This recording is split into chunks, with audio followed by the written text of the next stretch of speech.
Hello, my dear friends. My name is Amit Punya and I am your English teacher.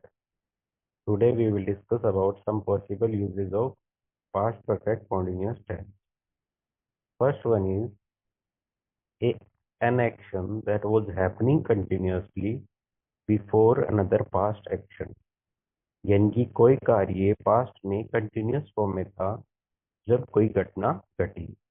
यानी कि V shows past action in continuous form before another past action. जैसे कि जब मैं उसके घर पहुंचा वह खाना बना रही थी. देखो दोस्तों, इसमें क्या हुआ है कि मैं उसके घर पहुंचा उससे पहले वो खाना बना रही थी. तो जब मैं घर पहुंचा तब वो क्या काम कर रही थी? कंटिन्यूअसली कुकिंग का काम कर रही थी. जो दिखाता है कि एक एक्शन कंटिन्यूअस फॉर्म में था किसी दूसरे एक्शन के होने से पहले. इसी तरह दूसरा देखो दोस्तों, बारिश शुरू होने से पहले वे फुटबॉल खेल रहे थे. यानी कि बारिश शुरू होने से पहले कौन सा काम कंटिन्यूअस में था? फुटबॉल खेलने का. बस आखिरकार आने से पहले हम इंतजार करते रहे. तो देखो दोस्तों, इसमें पहले क्या हुआ है कि हम इंतजार करते रहे कब तक? जब बस नहीं आ गई. यानी कि बस के आने से पहले वे कंटिन्यूअसली क्या कर रहे थे? वेट कर रहे थे किस चीज का? बस का. तो ऐसे सेंटेंसेस को हम पास्ट परफेक्ट कॉन्टिन्यूअस की कैटेगरी में रखते हैं. आगे चलते हैं दोस्तों. Action that explain the cause of past action. यानी कि किसी घटना के पीछे कारण बताने के लिए कि वह अतीत में क्यों हुई.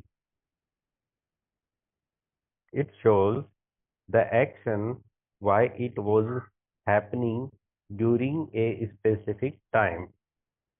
जैसे कि I was tired because I had been working all the day. मैं थका हुआ था क्योंकि मैं पूरे दिन काम कर रहा था. देखो दोस्तों, यहाँ पे क्या हुआ है? एक एक्शन कंटिन्यूअस फॉर्म में है और दूसरा दिखा रहा है कि उसका रिजल्ट क्या निकला. जैसे कि पूरा दिन काम करने के कारण मैं थक गया या थका हुआ था. तो दोस्तों, इसमें भी वही फॉर्मूला लगेगा जो ऊपर लगा था. एक एक्शन जो कंटिन्यूअस फॉर्म में था वो पास्ट परफेक्ट कॉन्टिन्यूअस में, और जिसके कारण दूसरा एक्शन हुआ उसे पास्ट इंडेफिनेट में. जैसे कि फर्श गीला था क्योंकि बारिश हो रही थी. दोस्तों, फर्श गीला क्यों था? क्योंकि बारिश हो रही थी. तो एक एक्शन जो कंटिन्यूअस फॉर्म में है कि बारिश हो रही थी, उसके कारण दूसरा एक्शन इफेक्ट हुआ. बारिश हो रही थी इसलिए फर्श गीला था. वे थके हुए थे क्योंकि वे पार्क में दौड़ रहे थे. वे थके हुए क्यों थे? क्योंकि वो कंटिन्यूअस फॉर्म में उस समय पार्क में दौड़ रहे थे. अब देखते हैं दोस्तों तीसरा. To show action repeated in past before another action.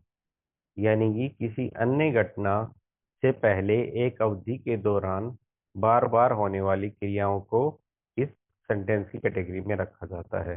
जैसे उसने कई बार उसे कॉल किया जब तक उसने आखिरकार फोन नहीं उठाया. यानी कि कौन सा काम सेवरल टाइम्स हुआ, यानी कि बार बार हुआ कॉल करने का, और कब तक हुआ? जब तक उसने फोन नहीं उठाया. यानी कि एक घटना से होने से पहले एक ही घटना कई बार हो तो उन सेंटेंसेस को पास्ट परफेक्ट कॉन्टिन्यूअस की कैटेगरी में रखते हैं. आगे देखते हैं दोस्तों. वह रोज गिटार का अभ्यास करता रहा जब तक कि कॉन्सर्ट नहीं आ गया.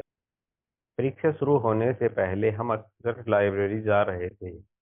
यानी कि हम लाइब्रेरी जा रहे थे कब? जब तक परीक्षा शुरू नहीं हो गई. यानी कि कौन सा काम जारी था? लाइब्रेरी जाने का. और कब तक? जब तक परीक्षा शुरू नहीं हो गई. इसी तरह दोस्तों अगला देखते हैं. To describe duration of an action before a past point. यानी कि किसी कार्य के होने की अवधि को इस बात पर जोर देने के लिए कि वह किसी अतीत की घटना से पहले कितनी देर हो रही थी या हो रहा था. जैसे कि मैं कहूँ, जब तक मैंने ब्रेक लिया मैं 5 घंटे तक पढ़ रहा था. देखो दोस्तों, इसमें भी वही मेन फोकस है. यानी कि कोई काम हुआ उससे पहले कोई काम कंटिन्यूअसली चल रहा था। यानी कि जब मैंने ब्रेक लिया तो मैं कंटिन्यूअसली क्या कर रहा था, पढ़ाई कर रहा था। इसी तरह दोस्तों अगला है, वह 1 घंटे से इंतजार कर रही थी जब ट्रेन आई।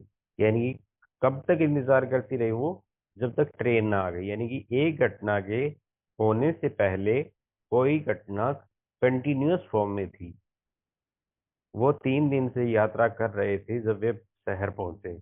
यानी कि जब शहर पहुंचे उससे पहले क्या चीज कंटिन्यूअसली थी, यात्रा करना।